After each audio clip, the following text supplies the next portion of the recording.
into enhle iyanconywa bafethu, sikhuluma okuhle ngawo okubi kunabanikazi. Sibonga kakhulu uMhlathuze Municipality ngokuthi wakhe lela ground libe sesimeni ezingeni lokuthi ufike wonke ama-team la asiwahloniphayo, njengoba nje kusasa ngoLesithathu 17 September TS Galaxy kanye neRichards Bay izobe idlalela khona lapha eRichards Bay. Kusho ukuthini lokho na? Ukuthuthuka komnotho. Ama-investors ayaheheka ukuthi indawo to invest eRichards Bay, ukwanda kwemisebenzi, nama-hotela ethu azohlala egcwele, ama-taxi ethu azohlala ebhizi, wonke umuntu uzohlala ebhizi. Lalela-ke mfethu, ukugcwalisa kwakho i-ground kusho ukuthini lokho na?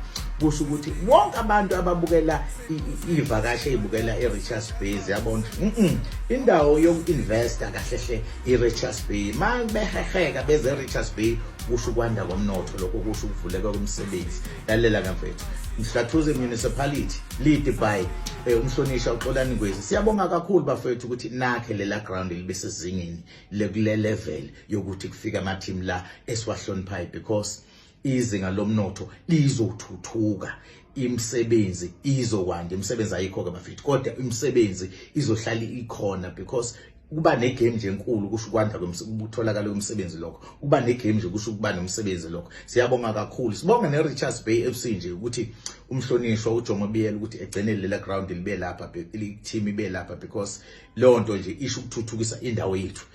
Sikhuluma okuhle ngawo okubi kunabanikazi. Igama uJabulani Shande Ematshane ahlangane kwi-game ekusasa bafethu, into enhle iyanconywa. Yazi kwakhiwa ngamalini lela ground 210 million.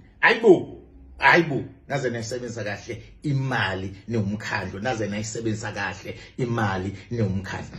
Asenzeke sifake ipressure umkhandlu thina-ke bantu ngokuthi sihlale sigcwalise lela ground, siligcwalise ukuthi kudlalane siyaligcwalisa, as long ukulapho Richards Bay siyagcwalisa. Okusho ukuthini lokho na? Okusho ukuthi bazobona leli ground elincane awuthi selinwebeke manje, athi selinwebe abantu bala bayasupporta kakhulu, bahlale begcwele egroundini, basupporta. Sikhuluma okuhle ngawe okubi kunabanikazi. Igama uJabulani Shande Ematshane.